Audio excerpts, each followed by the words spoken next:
বন্ধুরা, ২০২৪ পেরিয়ে নতুন বছর ২০২৫-এ আমরা প্রবেশ করেছি। সকলকে জানাই নতুন বছরের শুভেচ্ছা, ভালোবাসা ও অভিনন্দন। সকলকে জানাই হ্যাপি নিউ ইয়ার। কথায় বলে, যার শুরু ভালো হয় তার সবটাই ভালো হয়। তাই নতুন বছরের শুরুতেই যদি আপনি এই সংকেতগুলির মধ্যে থেকে কোনো একটি সংকেত পেয়ে থাকেন, তাহলে নিঃসন্দেহে আপনার এই নতুন বছর ২০২৫ সাল ভগবানের কৃপায় ভালো কাটবেই কাটবে। বন্ধুরা, শুধু নতুন বছরই নয়, বছরের যে কোনো সময়ে যদি আপনি এই সংকেত পেয়ে থাকেন, তাহলে এই বিষয়টি ভালো সময় আসার সংকেতকেই চিহ্নিত করে। বন্ধুরা, আমাদের সনাতন ধর্মে সময়কে খুবই শক্তিশালী বলে গণ্য করা হয়। সময়ের চাকায় মানুষকে খুশি, দুঃখ, কষ্ট, লাভ, লোকসান এবং জন্ম মৃত্যুর সঙ্গে পরিচয় করায়। আপনারা হয়তো এই বিষয়টি দেখেছেন যে সময় মানুষকে অনেক কিছুই শেখায়। সময়ের চাকা রাজাকে ফকির যেমন বানিয়ে দেয়, আবার ফকিরকে রাজাও করে দেয়। আর এটা মানা হয় যে সময়ের জন্যই কোনো মানুষের জীবনে কখনো সুখ এবং কখনো দুঃখ দেখা দেয়। কিন্তু আপনি কি কখনো এটি ভেবে দেখেছেন যে আপনার জীবনের শুভ সময় আসতে চলেছে, এটি আগে থেকে কিভাবে জানা যাবে? বন্ধুরা, স্বয়ং শ্রীকৃষ্ণ নারদমুনিকে এই প্রসঙ্গে বলেছেন যে প্রকৃতি আমাদের এই সংকেতগুলি প্রদান করে থাকে। বন্ধুরা, সবার প্রথমে যে সংকেতটির কথা বলবো তা হলো, বাড়িতে যদি অধিক মাত্রায় কালো পিঁপড়ের আগমন ঘটে থাকে, তাহলে এই বিষয়টিকে অত্যন্ত শুভ হিসেবে গণ্য করা হয়। বলা হয় যে কালো পিঁপড়ের আগমন বাড়িতে মা লক্ষ্মীর আগমনকে চিহ্নিত করে। তাই যদি বাড়িতে সারিবদ্ধভাবে কালো পিঁপড়ের আগমনকে দেখতে পান, তাহলে অবশ্যই আটার সঙ্গে চিনি মিশিয়ে তাদের উদ্দেশ্যে খেতে দিন। আপনার ঠাকুর ঘর, তুলসী মঞ্চ বা রান্নাঘরে যদি এই কালো পিঁপড়ের আগমন ঘটে, তা আপনার ও আপনার পরিবারের সুখ, শান্তি ও সমৃদ্ধি বৃদ্ধির ইঙ্গিত প্রদান করে। দ্বিতীয় যে সংকেতটির কথা বলবো তা হলো, বন্ধুরা, যদি পূজার সময় আপনার চোখ দিয়ে জল আসে অথবা আপনার শরীরে একটা কম্পন অনুভব করেন, তাহলেও এই বিষয়টি ভগবানের সংকেত হিসেবে গণ্য করা হয়। বন্ধুরা, এর মাধ্যমে ভগবান আমাদের কাছে ব্যক্ত করেন যে তিনি আমাদের সঙ্গে সর্বদাই রয়েছেন। যদি পূজা করার সময় ঠাকুরের নিবেদন করা ফুল যদি আপনার সামনে পতিত হয়, অথবা পূজার সময় যে প্রদীপ আপনি প্রজ্বলন করেছেন, সেই প্রদীপের শিখাটি ওপরের দিকে উঠতে দেখা যায় এবং দীর্ঘক্ষণ পর্যন্ত প্রজ্বলিত হয়, তাহলে এই বিষয়টি সংকেত প্রদান করে যে ঈশ্বর আপনার পূজায় সন্তুষ্ট হয়েছেন এবং খুব শীঘ্রই আপনার কাছে কোনো ভালো খবর আসতে চলেছে। কিন্তু বন্ধুরা, যদি প্রদীপ জ্বালানোর সময় বারবার তা নিভে যায়, তাহলে এই বিষয়টি অশুভ হিসেবে গণ্য করা হয়। তৃতীয়ত বন্ধুরা, বাড়িতে যদি টিকটিকির আগমন হয়ে থাকে এবং একই সঙ্গে হঠাৎ করে যদি একই জায়গায় তিনটি টিকটিকি দেখতে পান, তাহলে এই বিষয়টিকে বাড়িতে মা লক্ষ্মীর আসার সংকেত হিসেবে গণ্য করা হয়। বন্ধুরা, এমনটা বিশ্বাস করা হয় এই সময় সামান্য আতপ চাল টিকটিকির ওপর যদি ছড়িয়ে দিতে পারেন এবং সেই সময় নিজের মনের প্রার্থনা আপনার ইষ্টদেবের উদ্দেশ্যে করতে পারেন, তাহলে সেই প্রার্থনা দ্রুত পূরণ হয়।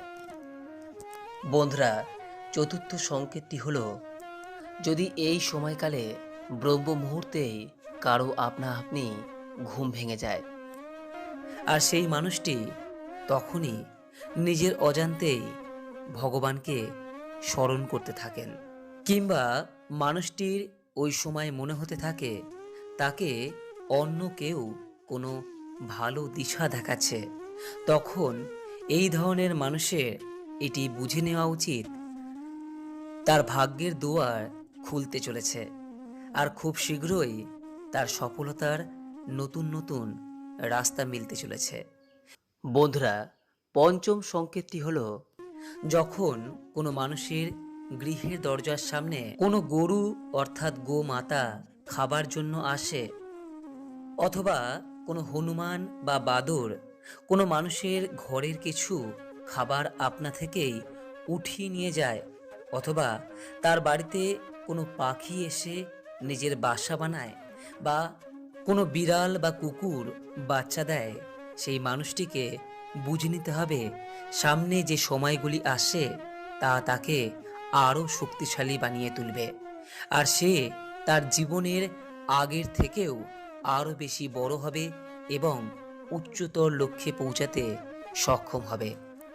বন্ধুরা, এর পরের সংকেতটি হলো যখন কোনো মানুষের বাড়িতে ছোট বাচ্চারা বারবার নিজে থেকেই খেলাধুলা করতে আসে, অথবা কোনো ছোট বাচ্চা কোনো ব্যক্তিকে দেখে যদি বারবার হাসে, তাহলে এটি ভগবানের সংকেত বলেই মনে করা হয়। কেননা ভগবান শ্রীকৃষ্ণ ছোট বাচ্চাদের মধ্যেই থাকেন। এই কারণেই এই রকমটা যদি হয়ে থাকে, তাহলে তখন সেই মানুষকে বুঝে নিতে হবে তার আসতে চলা ভবিষ্যতের সময়গুলি খুবই হাসি খুশিময় হয়ে উঠবে। বন্ধুরা, আপনারা অনেক সময়ই গুরুজনদের বা বয়স্ক মানুষদের এটা নিশ্চয়ই বলতে শুনেছেন, ছোট বাচ্চারা ভগবানের রূপ হয়ে থাকেন এবং তারা সর্বদা আপনার জন্য শুভ হয়। ষষ্ঠ যে সংকেতটি, তা হলো যখন কোনো মানুষ পূজার থালা নিয়ে ভগবানের পূজা করতে থাকেন, তখন পূজার সময় তার হঠাৎ অনুভূতি হতে থাকে যে ভগবান হয়তো তার দিকে তাকিয়ে রয়েছেন এবং তাকিয়ে হাসছেন। অথবা কিছুদিন বাদে যদি তার গৃহে অতিথির আগমন ঘটে, সেই ব্যক্তির বুঝে নেওয়া উচিত তার শুভ সময় শুরু হতে চলেছে। এছাড়াও যখন কোনো মহিলার বাঁ চোখ অথবা কোনো পুরুষের ডান চোখ লাফাতে থাকে, তখনও তাদের বুঝে নেওয়া উচিত তাদের ভালো সময় শুরু হতে চলেছে। সপ্তম সংকেত প্রসঙ্গে ভগবান শ্রীকৃষ্ণ বললেন, যখন কোনো মানুষ সকাল সকাল কোনো শুভ কাজ করতে বেরোচ্ছেন, তখন রাস্তায় বের হওয়ার পর তিনি যদি কোনো গোমাতার দেখা পান, অথবা কোনো দেবদেবীর মূর্তির দেখা পান, কিংবা কোনো গরিব দুস্থ বা সাধুর আশীর্বাদ প্রাপ্ত হন, তবে ওই ব্যক্তিকে এটা বুঝে নেওয়া উচিত উনি যে কাজটি করার জন্য গৃহ থেকে বেরিয়েছেন, সেই কাজটিতে তিনি সফল হবেনই হবেন। অষ্টম সংকেত প্রসঙ্গে ভগবান বললেন, হে মুনিবর নারদ, যখন কোনো মানুষ মন থেকে খুশি থাকে এবং তার মুখে সর্বদা একটা হাসির ঝলক দেখা যায়, এবং এমন মানুষ যে তার রাগ বা ক্রোধের উপর নিয়ন্ত্রণ রাখতে সক্ষম, সেই ধরনের মানুষদের তাদের জীবনে খুব শীঘ্রই ভালো সময় আসতে চলেছে। এই ধরনের মানুষেরা যখন কোনো জিনিস সম্পর্কে ভাবেন, তখন তার ভাবনা থেকেও বেশি পরিমাণে সেই জিনিসটি সে পেয়ে থাকে। বন্ধুরা, আপনারা নিশ্চয়ই এই বিষয়টি শুনেছেন যে প্রসন্ন চিত্তে মানুষের মধ্যে সর্বদা ভগবান বিরাজ করেন। যে ব্যক্তির নিজেকে নিয়ে কোনো অভিযোগ নেই, ভগবানের দেওয়া সমস্ত কিছুতেই তিনি প্রসন্ন থাকেন, সেই ব্যক্তি ভগবানের কাছে কিছু না চাইতেও অনেক কিছুই পেয়ে থাকেন। নবম সংকেত হিসেবে ভগবান শ্রীকৃষ্ণ বলেছেন, যখন কোনো ব্যক্তি নিজের খরচাকে নিয়ন্ত্রণ করতে পারবেন, তখন তাকে আমি ধনপ্রাপ্তির নতুন নতুন রাস্তার সন্ধান দিয়ে থাকি, এবং সেই ব্যক্তির এই সময় বুঝে নেওয়া উচিত তার খারাপ সময় খুব শীঘ্রই কাটতে চলেছে এবং এই সময় থেকেই স্বয়ং লক্ষ্মী দেবী তার গৃহে বাস করতে চলেছেন।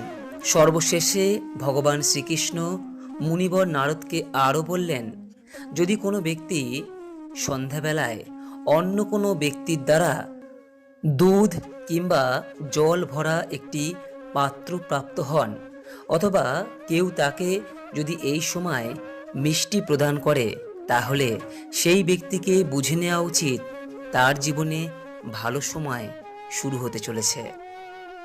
এই সংকেতগুলির মধ্যে কোনো সংকেত কি আপনার জীবনে কখনো হয়েছে? নিচের কমেন্ট বক্সে অবশ্যই জানাবেন।